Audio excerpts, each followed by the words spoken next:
વિદ્યાર્થી મિત્રો, very good morning to all of you.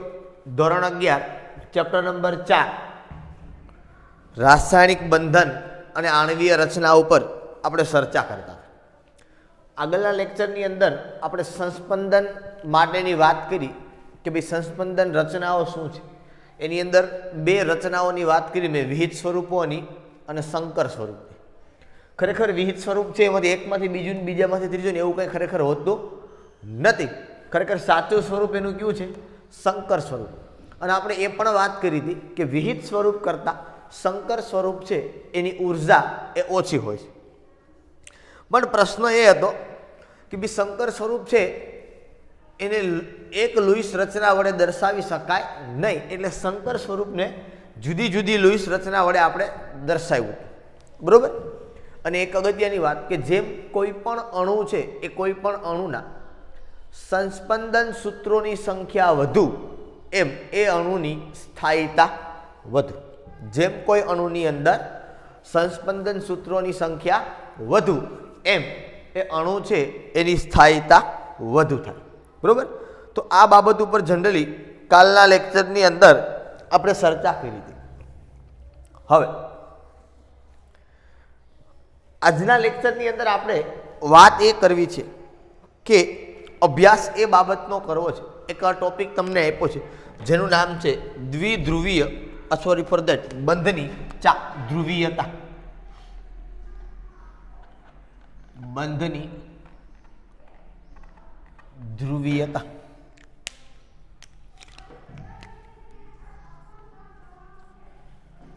આ બંધની ધ્રુવીયતા છે એ શું છે, કોને કહેવાય, એના માટે આપણે જનરલી વાત કરવી છે કે બંધની ધ્રુવીયતા એટલે શું, કે બંધની ધ્રુવીયતા એ કોને કહેવાય.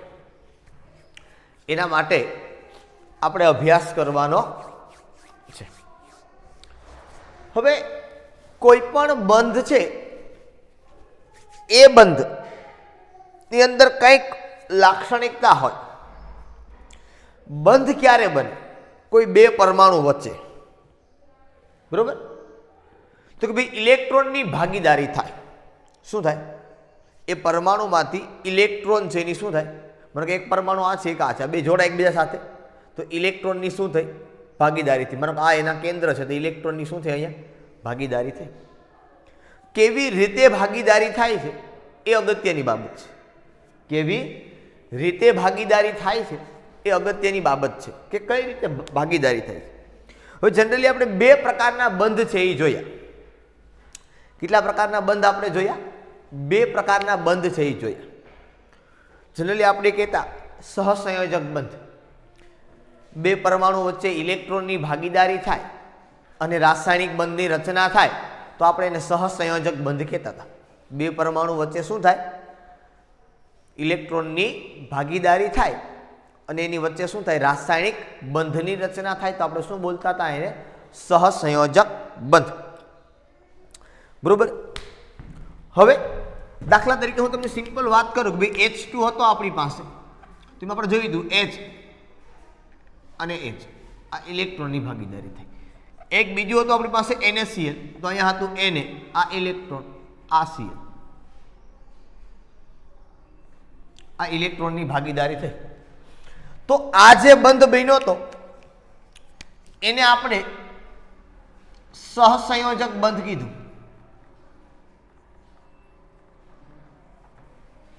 અને આ જે બંધ બને એને આપણે નામ આપ્યું આયનીય બંધ. શા માટે આયનીય બંધનું નામ આપ્યું એ પણ મેં તમને સરસ રીતે સમજાવ્યું હતું. હાઇડ્રોજન ઓલરેડી વાયુની અવસ્થાની અંદર જ હોય, બરોબર. આયનીય બંધ ક્યારે બને તો આપણે જોયું હતું 3 એન્થાલ્પીનો સરવાળો. તટસ્થ પરમાણુમાંથી ધન આયન, તટસ્થ પરમાણુમાંથી ઋણ આયન, પણ આ બધા કેવા? વાયુરૂપ. અને વાયુરૂપ ધન આયન ને ઋણ આયન જોડાય અને ઘન પદાર્થ બને એના માટેની લેટિસ એન્થાલ્પી. આ ત્રણેય એન્થાલ્પીનો સરવાળો કર્યો તો કીધું હતું કે આ ત્રણેય એન્થાલ્પીના સરવાળાનું મૂલ્ય જો વધુ ઋણ મળે તો એ પદાર્થની અંદર આયનીય બંધની સ્થાયીતા વધુ હોય, અથવા તો આયનીકરણ એન્થાલ્પીનું મૂલ્ય ઊંચું અને ઇલેક્ટ્રોન પ્રાપ્તિ એન્થાલ્પીનું મૂલ્ય નીચું, મતલબ કે વધુ ઋણ, તો આવા બે પદાર્થો વચ્ચે જે બંધ બને એને આયનીય બંધ આપણે કીધો. મેં તમને જનરલી તફાવત આપ્યો તો આગળના એક લેક્ચરની અંદર કે સહસંયોજક બંધ અને આયનીય બંધની અંદર તફાવત શું? તો કે ભાઈ સહસંયોજક બંધ હોય તો એમાં વિદ્યુત ઋણતાનો ઓછો તફાવત હોય, આયનીય બંધ હોય તો એમાં વિદ્યુત ઋણતાનો વધુ તફાવત હોય. આયનીય બંધની અંદર મુખ્ય વસ્તુ આ જ છે કે વિદ્યુત ઋણતાનો તફાવત વધુ હોય, બરોબર. પણ એવું કહેવામાં આવે છે કે આ બેમાંથી એક કોઈ પ્યોર નથી હોતા. પ્યોર નથી હોતા મતલબ કે માનો કે હાઇડ્રોજન હાઇડ્રોજન વચ્ચે સહસંયોજક બંધ કહીએ છીએ પણ એ 100% સહસંયોજક બંધ નથી.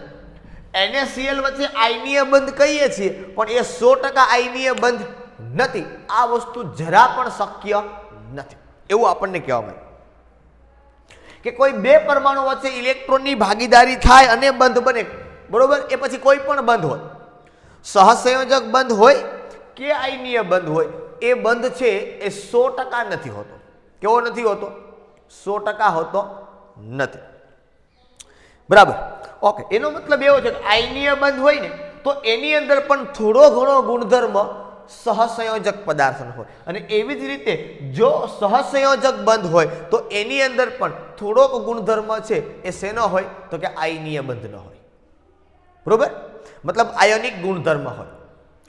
આ એના જેવી વાત થઈ કે હું તમને સંતુલનની અંદર અવારનવાર કહેતો ઘણી વખત કે કોઈ પણ પદાર્થ એસિડ છે એને એસિડ એટલા માટે કહેવામાં આવે કારણ કે એની અંદર એસિડિક ગુણધર્મ વધુ છે અને બેઝિક ગુણધર્મ ઓછો છે. એટલા માટે આપણે કહેતા કે એસિડની બેઝિકતા, બેઝની એસિડિકતા. એવી જ રીતે જો કોઈ પદાર્થને એવું કહે કે બેઝ છે એનો મતલબ એવો થાય કે એ પદાર્થની અંદર બેઝિક પ્રમાણ વધુ છે, એસિડિક પ્રમાણ ઓછું છે. નથી એવું નથી, બરોબર. કોઈ તટસ્થ છે એનો મતલબ એસિડિક બેઝિક નથી, નહીં. એનો મતલબ એવો છે કે એસિડિક પ્રમાણ એટલું જ છે, એટલું જ પ્રમાણ એની અંદર બેઝિક છે, બે સમાન છે એટલે એને તટસ્થ કહેવાય. Is it clear? ઓકે, હવે વાત કરવી છે આપણે ધ્રુવીયતાની. એ વાત કરીએ હમણાં. હવે જે પહેલી વાત, ખરેખર સહસંયોજક બંધ છે એને મેં આ રીતે દર્શાવ્યું કે ભાઈ જો સમાન પ્રકારના, કેવા કહું છું, સમાન પ્રકારના અણુ વચ્ચે ઇલેક્ટ્રોનની ભાગીદારીથી બંધ રચાય તો તેને અધ્રુવીય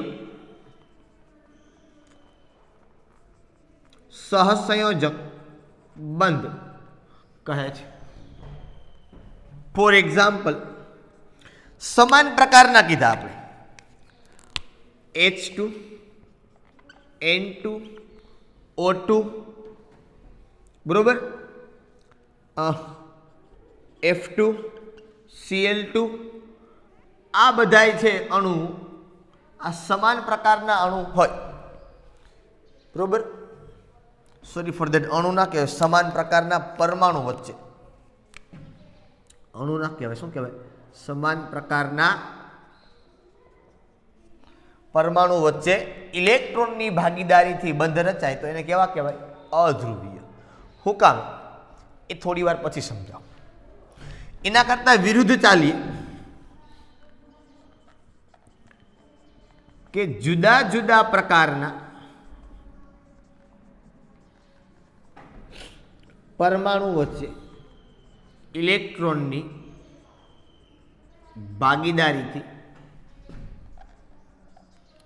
બંધ રચાય તો તેને એને ધ્રુવીય સહસંયોજક બંધ કહે છે. તો એને કેવો કહેવાય? ધ્રુવીય સહસંયોજક બંધ કહે છે, બરોબર. ઓકે, દાખલા તરીકે ફોર એક્ઝામ્પલ HCl. કોનું એક્ઝામ્પલ આપણે આપી શકીએ ત્યાં? HCl, બરોબર. હવે આવા તો ઘણા બધા, આ સિવાયના પણ તમે બીજા એક્ઝામ્પલ આપી શકો. આ HCl છે અને વિષમ કેન્દ્રીય અણુ પણ કહી શકો. કેવો કહી શકો? વિષમ કેન્દ્રીય અણુ. આને સમ કેન્દ્રીય અણુ બોલાય. કેવા બોલાય?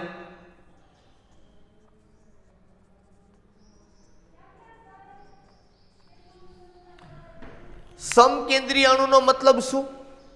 કે માનો કે તમારી પાસે હાઇડ્રોજન છે તો આની અંદર આનું કેન્દ્ર છે એ બંનેના સમાન છે અને સમકેન્દ્રીય કહેવાય. અને આમાં બે પરમાણુની વિદ્યુત ઋણતા સમાન હોય. કેવી હોય?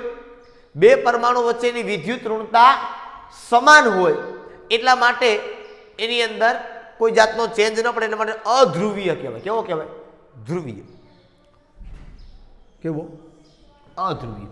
બે પરમાણુ છે એના કેન્દ્ર કેવા છે? સમાન છે. પણ જ્યારે HCl ની વાત કરીએ છીએ આપણે ત્યારે કે આ H અને Cl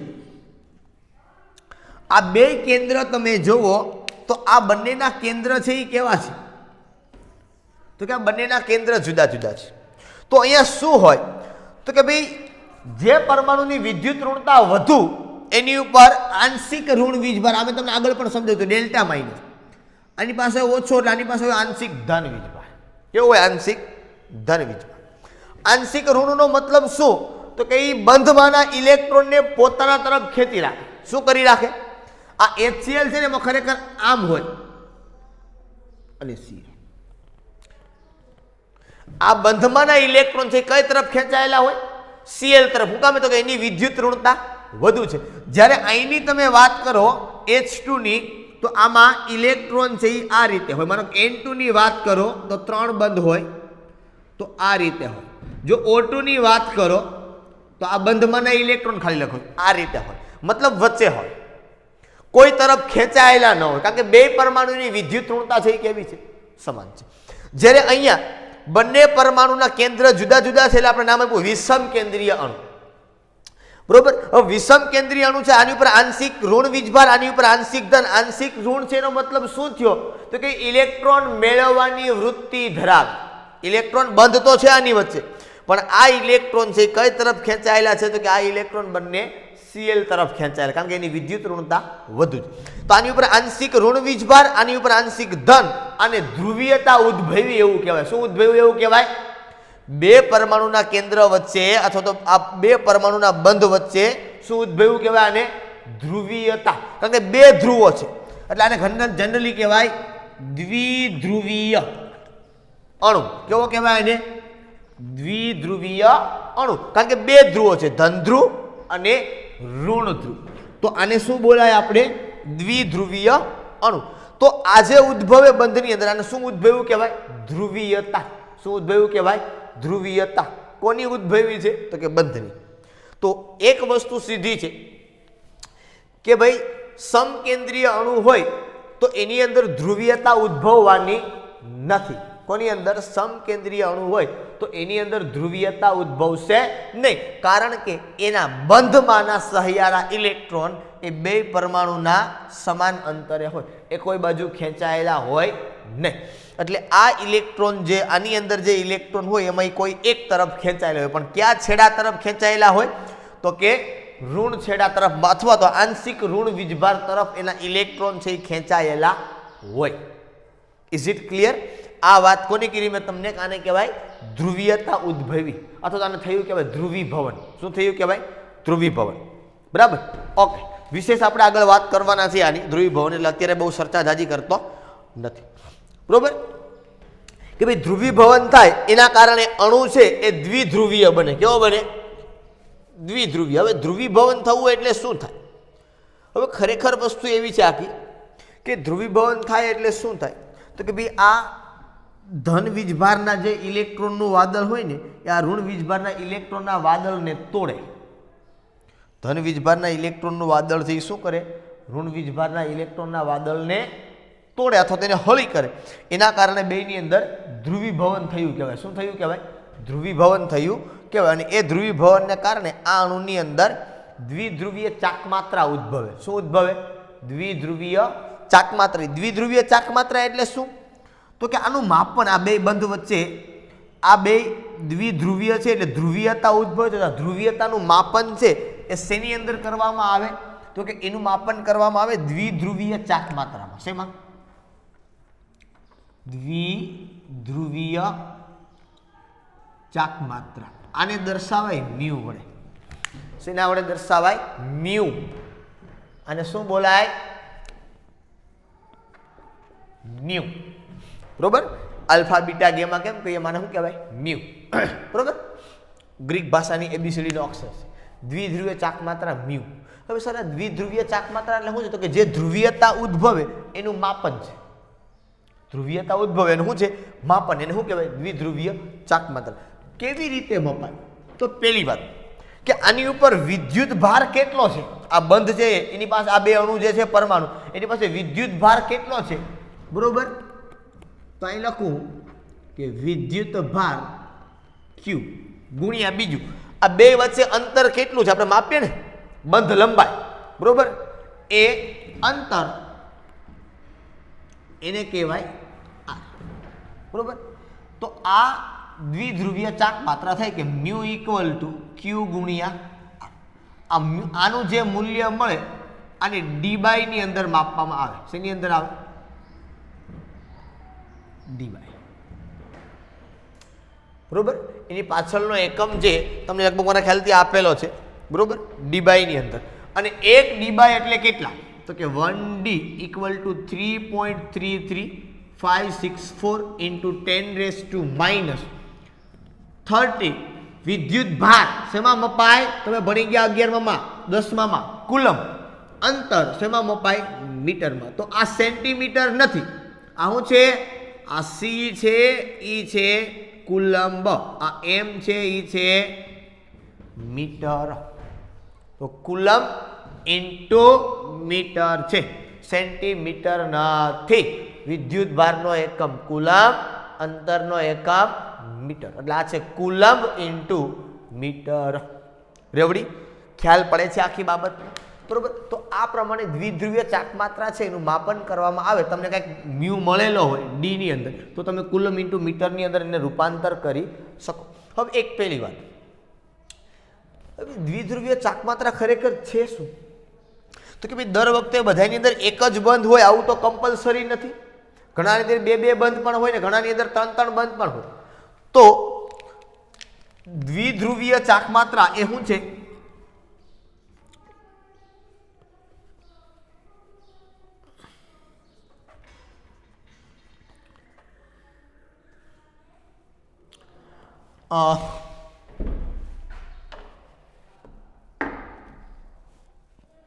જો આપણે વ્યાખ્યા આપી તો એવું કહેવાય દ્વિધ્રુવીય ચાક માત્રા માટે કે અણુમાંના બધા બંધની દ્વિધ્રુવીય ચાક માત્રાનો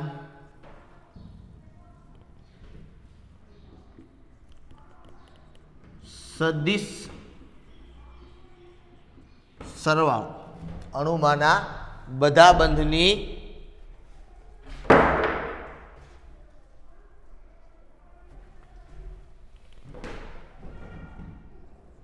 સરવાળો છે. બરોબર. કે ભાઈ જુદા જુદા અણુમાં દ્વિધ્રુવીય ચાક માત્રા શું છે? બરોબર. કે ભાઈ દ્વિધ્રુવીય ચાક માત્રા છે એ જુદા જુદા બંધની, બરોબર, અથવા તો બધા બંધની એની અંદર દ્વિધ્રુવીય ચાક માત્રાનો શું છે? સદિશ સરવાળો છે. એનો સદિશ સરવાળો કરો ને આ બધા બંધનો એટલે એ તમને શું મળે? દ્વિધ્રુવીય ચાક માત્રા. બરોબર. ચાલો હવે સર આ સદિશ સરવાળો એટલે શું? અમે સરવાળાની અમને ખબર છે. શેની ખબર છે અમને? સરવાળાની ખબર છે. આ સદિશ સરવાળો શું છે એ ખબર નથી. એક તો પેલા કે દ્વિધ્રુવીય ચાક માત્રા દર્શાવાય કઈ રીતે? દ્વિધ્રુવીય ચાક માત્રા કઈ રીતે દર્શાવાય? માનો કે સપોઝ હું તમને એમ કહું કે ભાઈ HF આ બંધ છે, તો HF બંધની અંદર અહીંયા ડેલ્ટા માઇનસ હોય, અહીંયા ડેલ્ટા પ્લસ હોય. તો કઈ રીતે દ્વિધ્રુવીય ચાક માત્રા છે એને દર્શાવવામાં આવે? તો સિમ્પલ અને સોબત વસ્તુ છે, બરોબર. આમાં ક્રોસ તીર હોય, ક્રોસ તીર એટલે બીજું કંઈ નહીં, આ ક્રોસ થઈ ગયું અને આ તીરની નિશાની. જે બાજુ ધન વીજભાર છે એ બાજુ ક્રોસ આપવાનું, જે બાજુ ઋણ વીજભાર છે એ બાજુ તીર આપવાનું. એટલે અહીંથી આમ દર્શાવી અને આ પ્રમાણે દર્શાવે તો આ દ્વિધ્રુવીય ચાકમાત્રાની નિશાની થઈ કે એને આના વડે આવી રીતે રજૂ કરવામાં આવે. માનો કે H2O છે, શું છે? H2O. તો આ ઓક્સિજન, આ હાઇડ્રોજન અને આ હાઇડ્રોજન આવી રીતે હોય. અહીંયા ઇલેક્ટ્રોન હોય. આ શું કામ આવે, કેમ આવે, તમે હજી આનો આકાર આવો કેમ, એ બધી પછીની વાત છે, બરોબર. તો આમાં મને કહો કોની વિદ્યુત ઋણતા વધુ ને કોની ઓછી? તો સર અહીંયા ડેલ્ટા પ્લસ આવે, અહીંયા ડેલ્ટા પ્લસ. તો અહીંયા કેટલા આવી જાય? તો અહીંયા આવી જાય 2 ડેલ્ટા માઇનસ આવે, સીધી વાત છે. એક ડેલ્ટા પ્લસ ને અહીંથી પાછો બીજો ડેલ્ટા માઇનસ, એટલે 2 ડેલ્ટા માઇનસ આવી જાય. આનો શું કામે? તો કે આ બે વચ્ચે વિદ્યુત ઋણતાનો તફાવત છે, જેની વિદ્યુત ઋણતા વધુ એનો ડેલ્ટા માઇનસ. અહીંયા પણ આની વધુ, આનો ડેલ્ટા, તો અહીં શું થઈ ગયું? ટોટલ 2 ડેલ્ટા માઇનસ, બરોબર. તો કેમ દર્શાવવાનું? તો કે અહીંથી દર્શાવવાનું અહીંયા સુધી, અહીંથી દર્શાવવાનું અહીંયા સુધી, આ પ્રમાણે દર્શાવવાનું. હવે આ જે દર્શાવ્યું તમે, આનો સદિશ સરવાળો, આ પેલો બંધ, આ બીજો બંધ, હું કીધું અણુમાંના બધા બંધની દ્વિધ્રુવીય ચાકમાત્રાનો સદિશ સરવાળો કરવાનો. શું કરવાનો? તો કે ભાઈ દ્વિધ્રુવીય ચાકમાત્રા છે એ શું છે તમારો, બરોબર, કે જુદા જુદા બંધની દ્વિધ્રુવીય ચાકમાત્રા છે એ દ્વિધ્રુવીય ચાકમાત્રાનો સદિશ સરવાળો છે અને દ્વિધ્રુવીય ચાકમાત્રા જ કહેવાય. પણ આ મ્યુ શું છે? તો કે આ બંધની દ્વિધ્રુવીય ચાકમાત્રા અને આ બંધની દ્વિધ્રુવીય ચાકમાત્રા, આનો શું કરવાનો? બેયનો સદિશ સરવાળો કરવાનો. શું કરવાનો? બેયનો સદિશ સરવાળો કરવાનો. સર સદિશ સરવાળો કેમ થાય એ અમને ખબર નથી, બરોબર. એ શીખવીશ હમણાં તમને હું, કે સદિશ સરવાળો કેવી રીતે કરવામાં આવે, બરોબર. બાકી તમારે બુકની તરફ બીજી વાતો કરી છે, એની અંદર હું એટલો બધો ઊંડો જતો નથી, પણ આ પ્રકારે સદિશ સરવાળો છે આપણે કરી શકીએ. એટલે આ બાબતને આપણે એક ચર્ચા કરી. તમને ઓકે એક્ઝામ્પલ સીધું આપ્યું છે, H2O નું જ એક્ઝામ્પલ આપ્યું છે કે ભાઈ H2O ના એક્ઝામ્પલની અંદર દ્વિધ્રુવીય ચાકમાત્રા છે એ કઈ રીતે હોય ને કેટલી હોય એની માટે વાત કરી છે, બરોબર. કે આ જ ઓક્સિજન મેં તમને દર્શાવીને બતાવ્યો કે આની અંદર આ પ્રમાણે દ્વિધ્રુવીય ચાકમાત્રા છે, બરોબર. તો એની દ્વિધ્રુવીય ચાકમાત્રા કેટલી છે? તો એની વેલ્યુ આપણે આપી છે કે અહીંયા આપણે કીધું છે કે ભાઈ મ્યુ ઇક્વલ ટુ 1.85 ડી. તો ડી બરાબર પછી તમને વેલ્યુ મૂકતા આવડશે 1.85 ઇન્ટુ ડી એટલે અહીં લખી નાખવાનું 3.33564 ઇન્ટુ 10⁻³ કુલમ ઇન્ટુ મીટર. આ થઈ ગયું તમારું દ્વિધ્રુવીય ચાકમાત્રાનું મૂલ્ય, બરાબર છે. હવે સર આ તમે સદિશ સરવાળોનું કંઈ અમને કીધું નહીં, આ સદિશ સરવાળો કેમ છે? હવે જો સદિશ સરવાળો કેવું, મને અહીંથી આની આ દિશા છે, કેમ છે? તો કે સર આની દિશા છે એ આમ છે, આની આ પહેલું જે લીધું એની કેમ છે? તો કે આમ છે. આને કહેવાય શીર્ષ અને આને કહી દો પૂછ. આને શું કહી દો? શીર્ષ. આને કહી દો પૂછ. આ શીર્ષ અને આ પૂછ, બરોબર. તો શીર્ષ આને પૂછીને જોડવાનું, પણ એની દિશાની અંદર જોડવાનું તમારે, બરોબર. એટલે બે એક જ દિશાની અંદર જાય છે, એટલે પરિણામી દ્વિધ્રુવીય ચાકમાત્રા છે. આનું તમે આમ કરો એટલે આને પાછું આમ જ લખો, એટલે આ કંઈક પાછું ક્યાં જાય? આમ જાય. ક્યાં જાય? પાછું આમ જાય. તો આ જે મૂલ્ય તમને અહીંથી હવે મળે આવડું, આ રેડી છે, આ આમ ગયું એક અને બીજું આમ આવ્યું, બરોબર, આવી રીતે.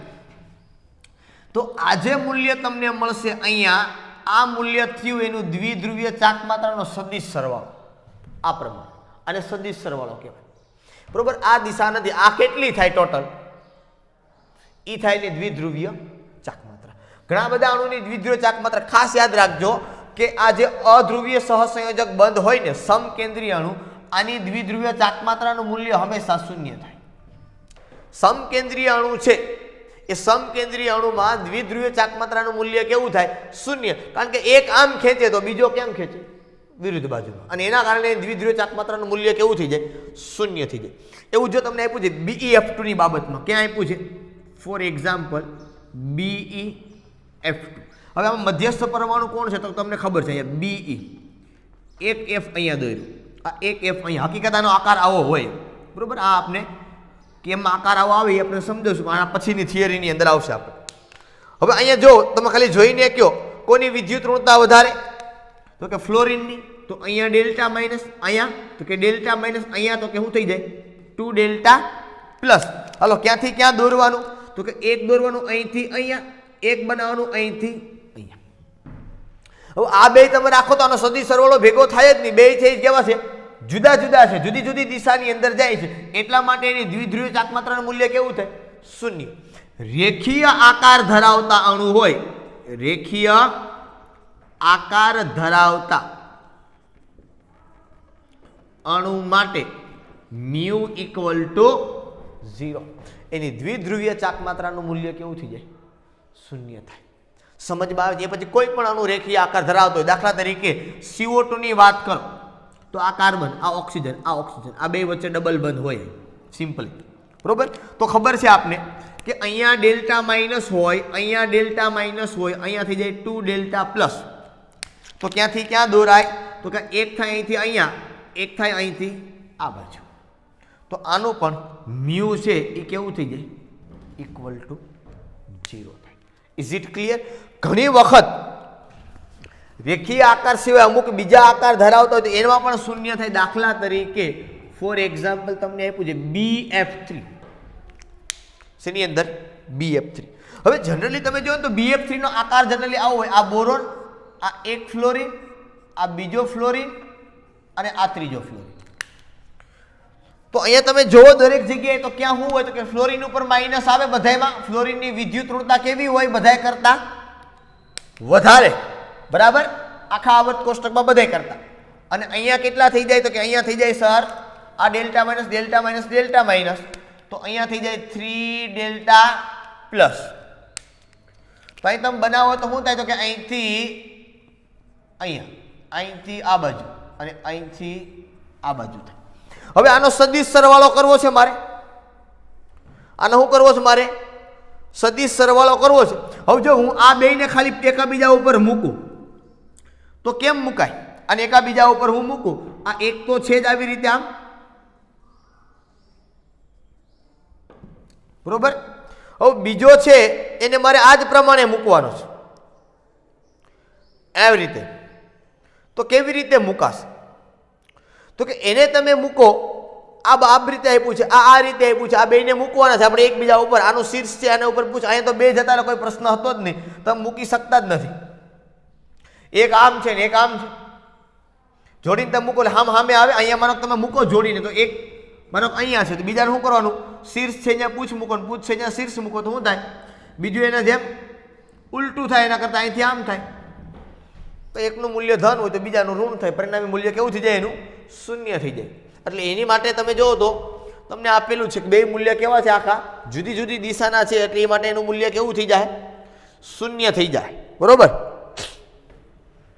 હવે અહીંયા વાત કરી છે કે એક ઉપરના ભાગે છે, એક ક્યાં ભાગે છે, એક નીચેના ભાગે છે. કઈ રીતે છે તો એ રીતે આપણે એને લખવાનું છે કે અહીંથી પાછું આપણે એને જોડવાનું છે કે આ મૂલ્ય છે એ કઈ રીતે આપ્યું, એક ઊંચું છે અને બીજું જે આપ્યું છે એ કઈ રીતે આપ્યું, તો કે એ નીચેના ભાગથી આપ્યું છે. તો નીચેના ભાગથી આપ્યું છે એટલે કાંઈક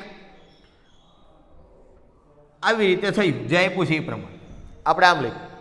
અથવા તો આને લખો, આ બેયને કરો તો ત્રીજું એ પ્રમાણે લખો, બરોબર. મારો હું આ બેયને કરું અત્યારે આવી રીતે લખ્યું એટલે બરોબર, આ બેયને તોય ચાલે. તો મને ત્રીજું મળશે એ કેમ મળશે, કે ત્રીજું મળશે એ મને આ રીતે મળશે, અહીંથી આમ. જો આ એ જ મળ્યું કે નહીં, જો તો આ બે સમાન છે કે નથી, તો આ શું કહેવાય એનો સદિશ સરવાળો થયો. અને આ બેનું મૂલ્ય છે આના જેટલું જ મળે છે, એટલા માટે આનું મ્યુ છે એ શૂન્ય મળે, એટલા માટે એનું મ્યુ છે એ કેવો મળે શૂન્ય. આ પહેલો લેખો મેં, આ બીજો, તો ઓટોમેટિક ત્રીજો થયો આ, બરોબર. આ પહેલો લેખો મેં, આ બીજો લેખો, ઓટોમેટિક કેવો થયો ત્રીજો થયો, બરોબર. વસ્તુ એને એ છે એમાં કોઈ જાતનો ચેન્જ નથી. માનો કે તમે પહેલો આ લખો, આ પહેલો મેં લખો અને પછી માનો કે ત્રીજો લખો તમે આવડા, બરોબર. તો એ ત્રીજો કઈ રીતે, તો ત્રીજો આ રીતે છે કે નથી, જોવો એનું શીર્ષ સારે પૂછ જોડો, બરોબર. તો એનો સદિશ સરવાળો કેમ થાય, તો સદિશ સરવાળો આમ થાય. હવે આવી રીતે તો આ છે બીજો, તો કે હા આ બીજો એમ જ છે, તો બીજો એમ જ હોય તો એનો મ્યુ છે એના જેટલો જ થાય, એટલે મ્યુ ઇક્વલ ટુ કેટલા થઈ જાય? તો 0 થઈ જાય. કારણ કે આપણે કીધું કે ભાઈ તમારે દ્વિધ્રુવીય ચાકમાત્રા જોતી હોય તો શું કરવું પડે? તો કે એ અણુમાંના બધા બંધની દ્વિધ્રુવીય ચાકમાત્રાનો શું કરવાનો? સદિશ સરવાળો કરવાનો. અને એ તમને જોઈને પરિણામી મૂલ્ય જેટલો આપણે કહીએ ને કે કર્ણ જેટલો મળે તો આ બેના સરવાળા જેટલો હોય. ખબર આવું વર્ષો પહેલા આપણે ભણી ગયા, AB² + BC² બરાબર AC². તો અહીં જ થયું, આ કર્ણ જેવડું જ થયું. તો એ હરખું જ થાય, હરખું જ બે થાય તો એનો મ્યુ છે એ કેવો થાય? 0 થાય. Is it clear? એટલા માટે BF3 અણુની અંદર પણ એની દ્વિધ્રુવીય ચાકમાત્રા છે એ કેવી મળે તમને? જનરલી 0 છે એની દ્વિધ્રુવીય ચાકમાત્રાનું મૂલ્ય મળે. બરોબર. હવે સેકન્ડરી વાત આપણે આની અંદર હજી એ કરવી છે. બરોબર. દ્વિધ્રુવીય ચાકમાત્રાની અંદર કે ભાઈ આપણે એવું કીધું છે એને કે NH3 છે ને, આ NH3 ની દ્વિધ્રુવીય ચાકમાત્રા વધુ છે કોના કરતા? NF3 કરતા. હું વેલ્યુની અંદર નથી જતો, તમને ટેક્સ્ટ બુકની અંદર વેલ્યુ આપેલી જ છે. હું કામ વધુ છે એના તરફ મારે તમને લઈ જવા છે. બરોબર. હવે NH3 અને NF3 બે એક સરખો આકાર ધરાવે, ત્રિકોણીય પિરામિડ. હું કામ ધરાવે એ પછી સમજાવીશ, કારણ કે એ થિયરી ભણવાની હજી બાકી છે. આ NH3 ની વાત થઈ અને અહીંયા હું વાત કરું NF3 ની. બેયની અંદર આકાર છે એ બેયનો સમાન છે. બે પાસે એક એક ઇલેક્ટ્રોન યુગ્મ હોય અને આ ઇલેક્ટ્રોન યુગ્મ છે એને આવી રીતે દર્શાવે. બરોબર. હવે જોજો કે અહીંયા NH3 છે તો હાઇડ્રોજન ઉપર કેવું આવે? તો કે delta plus delta plus delta plus. અહીંયા આવી જાય 3 ડેલ્ટા માઇનસ, અહીંયા delta minus delta minus delta minus, અહીંયા આવી જાય 3 ડેલ્ટા પ્લસ. તો અહીંયા તમે કઈ બાજુ નિશાની બતાવો? તો કે સર અહીંયા બતાવવાની હોય આપણે અહીંથી ધનથી ઋણ તરફ, અહીંથી અહીંયા, અહીંયા અહીંથી અહીંયા, અહીંયા કે સર અહીંયા અહીંથી અહીંયા, અહીંયા અહીંથી અહીંયા, અહીંયા અહીંથી અહીંયા થાય. બરોબર. એટલે આમાં તમે જો ગમે ને ભેગા કરો તો શૂન્ય થવાનું નથી, કર્ણ જેવું તો બનવાનું જ નથી અહીંયા. બરોબર. એટલા માટે આનું બેની કંઈક વેલ્યુ હોય. કેટલી હોય? તો NH3 ની વધારે હોય. હુકામે હોય? પ્રશ્ન એ છે તો કે આ ત્રણેયની અંદર તમે જુઓ તો અહીંયા હાઇડ્રોજન ધન છે, આ ત્રણેયનું ઇલેક્ટ્રોન છે એ કઈ તરફ વધારે ખેંચાયેલા છે? તો કે ત્રણેયના ઇલેક્ટ્રોન નાઇટ્રોજન તરફ ખેંચાયેલા છે. કોના તરફ ખેંચાયેલા છે? નાઇટ્રોજન તરફ. અને અહીંયા નાઇટ્રોજન છે એના ઇલેક્ટ્રોન છે બધા ક્યાં તરફ ખેંચાયેલા છે? કે આ બધા એના ત્રણેયના આના ઇલેક્ટ્રોન છે ફ્લોરિન તરફ ખેંચાયેલા છે. બરોબર. એટલે અહીંયા હવે આ જે ઇલેક્ટ્રોન યુગ્મ વધ્યા ને, આ ઇલેક્ટ્રોન યુગ્મ જે વધ્યા એની ચાકમાત્રા ઉપરના ભાગ, ભલે આ બંધ નથી પણ ઇલેક્ટ્રોન યુગ્મ છે એટલે બંધ બરાબર છે. અહીંયા ઉપર છે આ ઇલેક્ટ્રોન છે એની દ્વિધ્રુવીય ચાક, આનું મૂલ્ય બંધ છે એની ઉપર છે ધ્રુવીયતા, આને નીચે છે. એટલે આનું જે એનનું મૂલ્ય થાય એ આના એના મૂલ્ય કરતાં કેવું થાય? ઓછું. કામે તો કે આ ઇલેક્ટ્રોન છે એ એન તરફ આકર્ષાયેલા છે અને જે અબંધકારક ઇલેક્ટ્રોન કહેવાય ને યુગ્મ, કયું કહેવાય? અબંધકારક ઇલેક્ટ્રોન યુગ્મ, એની પણ દ્વિધ્રુવીય ચાકમાત્રા છે એ ઊંચી તરફ જાય છે. જેને આની એકની ખાલી ઊંચી તરફ જાય, આ ત્રણેય ક્યાં છે? નીચેની તરફ જાય. જો તમને ટેક્સ્ટ બુકની અંદર લખીને સરસ આપ્યું છે કે આપણે NH3 અને NF3 ની રસપ્રદ બાબતનો અભ્યાસ કરીએ. બંને અણુઓ પિરામિડલ આકાર હોય છે અને નાઇટ્રોજન પરમાણુ પર ઇલેક્ટ્રોનનું અબંધકારક યુગ્મ હોય. યુગ્મ એટલે જોડ. ફ્લોરિન નાઇટ્રોજન કરતાં વધુ વિદ્યુત ઋણમય છે, છતાં NH3 ની પરિણામી દ્વિધ્રુવીય ચાકમાત્રા NF3 ની પરિણામી દ્વિધ્રુવીય ચાકમાત્રા કરતાં વધારે છે. આમ થવાનું કારણ એ છે કે NH3 ની બાબતમાં અબંધકારક યુગ્મને કારણે કક્ષકીય દ્વિધ્રુવીય ચાકમાત્રા એક જ દિશામાં હોય છે, જે NH બંધની પરિણામતી દ્વિધ્રુવીય ચાકમાત્રાની દિશામાં હોય. જ્યારે NF3 માં 3 NF બંધની પરિણામતી દ્વિધ્રુવીય ચાકમાત્રાની વિરુદ્ધ દિશામાં હોય છે.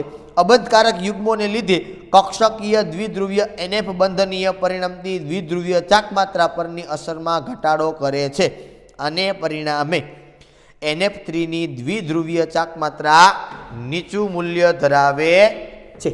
બરોબર. તો મેં તમને હમણાં જે વાત કરી હતી એ વસ્તુ છે એ તમને અહીંયા આપવામાં આવેલું છે. બરોબર. કે ભાઈ કઈ રીતે દ્વિધ્રુવીય ચાકમાત્રા છે બરોબર એ લેવામાં આવે. એ કોઈ પણ અણુની અંદર હોય તો એ જનરલી તમને સમજાવવામાં આવે.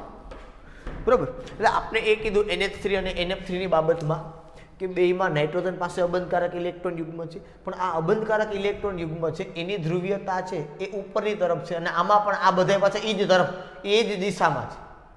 બરોબર.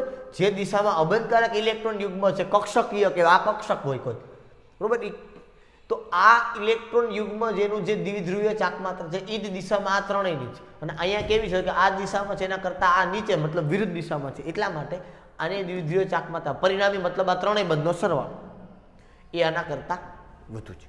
ઓકે, હવે બીજી વાત મેં તમને હમણાં કીધી તેમ કે ભાઈ માનો આયનીય બંધ હોય કે સહસંયોજક બંધ હોય, એની અંદર કયો ગુણધર્મ વધુ હોય? આયનીય ગુણધર્મ વધુ હોય કે સહસંયોજક? તો મેં તમને કીધું કોઈ પણ બંધ છે એ 100% આયનીય ન હોય અને 100% સહસંયોજક ન હોય.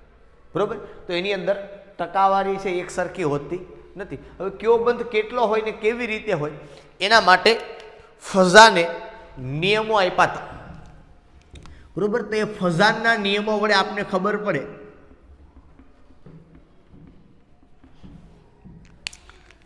કે કયા બંધની અંદર આયનીય ગુણધર્મ વધુ છે અને સહસંયોજક ગુણધર્મ વધુ છે. એટલે ઘણી બધી વાત કરી હતી ફઝાને, એમાંથી પહેલો મુદ્દો આપણે લઈએ.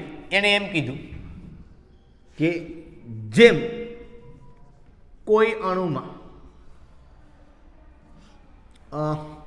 આવું લખ્યાના બદલે કોઈ અણુમાં જેમ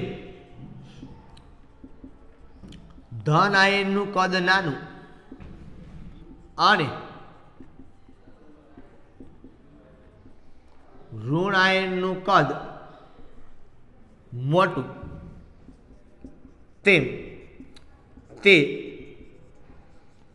આયનીય બંધમાં સહસંયોજક ગુણધર્મ વધુ. તો પહેલી વાત એ કીધી કે માનો કોઈ અણુ છે એની અંદર એનું ધન આયનનું કદ નાનું છે ને ઋણ આયનનું કદ મોટું છે, મતલબ શું થયું? આયનીકરણ એન્થાલ્પીનું મૂલ્ય નીચું, ઇલેક્ટ્રોન પ્રાપ્તિ એન્થાલ્પીનું મૂલ્ય વધુ ઋણ. બરોબર. તો એની વચ્ચે બંધ બને આયનીય બંધ, તો એમાં સહસંયોજક ગુણધર્મ વધુ હોય. કયો ગુણધર્મ વધુ હોય? એની અંદર સહસંયોજક ગુણધર્મ થોડોક વધારે હોય. બરોબર. બીજી વાત એણે એ કીધી કે જેમ ધન આયનનું કદ નાનું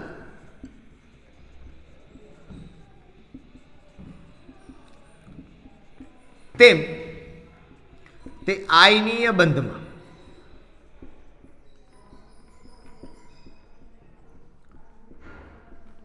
સહસંયોજક ગુણધર્મ વધુ. જેમ ધન આયનનું કદ નાનું, બરોબર, ધન આયનના કદની અંદર આપણે ચેપ્ટર નંબર 3 ની અંદર વાત કરી હતી. કદના સંદર્ભની અંદર સૌથી મોટું ઋણ આયન, પછી તટસ્થ પરમાણુ, પછી ધન આયન. ધન આયનમાં કીધું આપણે કે જેમ ધન વીજભાર વધુ એમ એનું કદ નાનું. જેમ ધન વીજભાર વધુ એમ એનું કદ નાનું. તો જેમ ધન આયનનું કદ નાનું એમ એ આયનીય બંધની અંદર સહસંયોજક ગુણધર્મ વધુ. હવે બીજી વાત એ કીધી કે સંક્રાંતિ ધાતુના ધન આયન, કોના? સંક્રાંતિ ધાતુના ધન આયન, અને એની સાપેક્ષતાની અંદર આલ્કલી અથવા તો આલ્કલાઇન અર્થ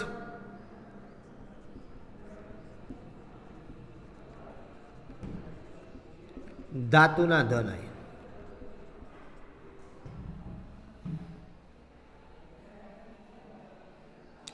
આલ્કલી ધાતુ એટલે આ થાય સમૂહ નંબર 1, આલ્કલાઇન અર્થ એટલે આ થાય સમૂહ નંબર 2. બરોબર. આ ધન આલ્કલી ધાતુ સંક્રાંતિ ધાતુના એટલે કે ડી વિભાગના.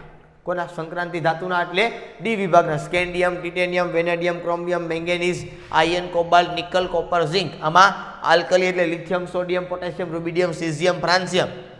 બરોબર. Beryllium, magnesium, calcium, strontium, barium, radium. આ બે તત્વોમાંથી, બરોબર, સંક્રાંતિ ધાતુના જે ધન આયન છે આનું ધ્રુવીભવન વધુ થાય. આ કોની કમ્પેરિઝન મેં તમને આપી? ધ્રુવીભવન. ધ્રુવીભવન થવું મતલબ શું? તો કે ધ્રુવીયતા ઉદ્ભવવી. ધ્રુવીભવન થવું એટલે શું? એની અંદર ધ્રુવીયતા છે એ શું થવી? ઉદ્ભવવી. બરોબર કે એની અંદર ધ્રુવીકરણ છે એ વધુ થાય. કોના કરતા?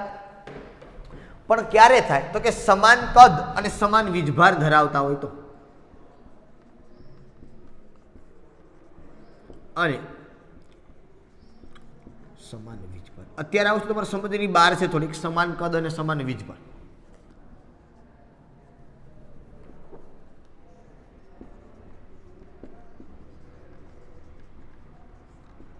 બરોબર. એ પ્રેક્ટિકલી વેલ્યુ આપણે ખબર છે. સમાન કદ મતલબ એની પરમાણ્વીય ત્રિજ્યા સમાન, સમાન વીજભાર. માનો કે અહીંથી તમે સ્કેન્ડિયમ પ્લસ લ્યો છો અને અહીંથી માનો કે ધારો કે સોડિયમ પ્લસ, આ બે સમાન કદ અને સમાન વીજભારના છે. બરોબર. તો સંક્રાંતિ ધાતુના જે ધન આયન છે ને એનું ધ્રુવીકરણ વધુ થાય. કોના કરતા? તો કે ધન આયન કરતા. તો કે ઇલેક્ટ્રોન ગુમાવવાની. તો કે આ ધન આયન હોય તો આની ઇલેક્ટ્રોન રચનાથી જનરલી આવી છે n-1d અને ns0. અને અહીંયા તમે જુઓ તો ઇલેક્ટ્રોન રચના છે એ જનરલી આની આ પ્રમાણે થાય ns1 ને ns2. આલ્કલી ધાતુમાં તમને ઇલેક્ટ્રોન રચના ખબર છે કે આલ્કલી ધાતુની અંદર ઇલેક્ટ્રોન રચના છે એ કઈ પ્રકારની હોય એની જનરલી આપણી પાસે જાણકારી હોય. બરોબર કે આલ્કલી ધાતુ છે જ્યારે ધન આયન બને, બરોબર કે આલ્કલાઇન અર્થ ધાતુ ધન આયન બને, બરોબર, તો ત્યારે આની ઇલેક્ટ્રોન રચના છે જનરલી થઈ જાય ns2np6 જેવી, સિવાય કે હિલિયમ. કારણ સોડિયમ પ્લસ બને ઇલેક્ટ્રોન રચના કેવી થઈ ગઈ? નિયન. બરોબર. કેલ્શિયમ 2 પ્લસ બને ઇલેક્ટ્રોન રચના કેવી થઈ ગઈ? આર્ગોન જેવી. એટલે આ પ્રમાણે એ હોય. બરોબર. બીજી વાત એ કીધી કે માનો કે જ્યારે કોઈ પણની અંદર ધન આયન ને ઋણ આયન બને છે કે ધન વીજભાર ને ઋણ વીજભારથી કોઈ અણુ છે એની રચના થાય છે ત્યારે માનો કે HCl છે તો આ HCl ના અણુની અંદર માનો કે ધ્રુવીભવન થયું તો આ ધન વીજભાર છે એ ધન વીજભાર ઇલેક્ટ્રોનના વાદળને ધ્રુવીકૃત કરે. મતલબ આ ધન વીજભાર છે બરોબર એ ધન આયન ત્યારે બન્યો હોય જ્યારે એને ઇલેક્ટ્રોન ગુમાવ્યા હોય. એટલે એની પાસે પ્રોટોનની શક્તિ વધુ થાય અને આ પ્રોટોનની વધુ શક્તિને કારણે ઋણ આયનના ઇલેક્ટ્રોનના વાદળને છંછેડે અને એના કારણે એની વચ્ચે ધ્રુવીકરણ ઉદ્ભવે અને પછી ઇલેક્ટ્રોન છે એની ભાગીદારી થાય. બરોબર. અને એ શક્તિના હિસાબે પછી ઇલેક્ટ્રોન છે એ ક્યાં રહેશે, કેટલું નજીક રહેશે. માનો કે આપને ખબર છે કે H અને Cl માં આ પ્રમાણે ઇલેક્ટ્રોન યુગ્મ એક્ઝેક્ટ વચ્ચે ન રહે, થોડુંક Cl ની નજીક રહે, પણ કેટલું Cl ની નજીક રહેશે એ ધ્રુવીકરણ શક્તિ એની કેટલી છે, બરોબર, એના ઉપર જનરલી આખો એનો આધાર રાખશે. બરોબર. તો આ ફઝાનના નિયમો હતા આપણી પાસે. બરોબર કે બે ખબર પડે કે એમાં આયનીય ગુણધર્મ, આયનીય બંધની અંદર સહસંયોજક ગુણધર્મ છે એ કેટલો હોય. બરોબર. આ જનરલી વાતો છે એ આપણે નક્કી કરી શકીએ. તો આ વાત થઈ તમારા માટે બંધ છે એની ધ્રુવીયતાની, અથવા તો આ વસ્તુ ખાસ તમને યાદ રહેવી જોઈએ મગજની અંદર કે અધ્રુવીય સહસંયોજક બંધ કોને કહેવાય અને ધ્રુવીય સહસંયોજક બંધ કોને કહેવાય. અધ્રુવીય સહસંયોજક બંધ અને ધ્રુવીય સહસંયોજક બંધ, આની જનરલી આપણી પાસે માહિતી હોવી જોઈએ. સવર્ગ સહસંયોજક બંધની મેં તમને આગળ વખત ચર્ચા કરી છે આપણે સંતુલનની અંદર કે કોઈ પરમાણુ છે ઇલેક્ટ્રોન યુગ્મનું દાન કરે. માનો કે NH3 છે, બરોબર, આ NH3 આપણી પાસે માનો કે છે. હવે આ ઇલેક્ટ્રોન યુગ્મનું દાન કોને કરે? H+ ને. અહીંથી આમ જાય. હવે આ જે બંધ બન્યો તો આ બંધનું મેં તમને નામ અપાયું એક વખત. શું? તો કે આને કહેવાય સવર્ગ સહસંયોજક બંધ. અને સવર્ગ એટલે કેવું? તો કે સવર્ગ એટલે જટિલ. સવર્ગ એટલે જટિલ. બરોબર. ઓકે, ચાલો અહીં સુધી આજના માટે રાખીએ. કાલના લેક્ચર આપણા માટે આકાર કેવી રીતે નક્કી કરવામાં આવે ને શા માટે અને કઈ રીતે આકાર નક્કી થાય એ ઉપર જનરલી આપણે આગળના લેક્ચરની અંદર ચર્ચા કરશું. ઓકે, આજના માટે આપણે અહીં સુધી રાખીએ. ફરી પાછા નવા લેક્ચરની અંદર મળશું. ત્યાં સુધી બધાને Tata, bye bye and C.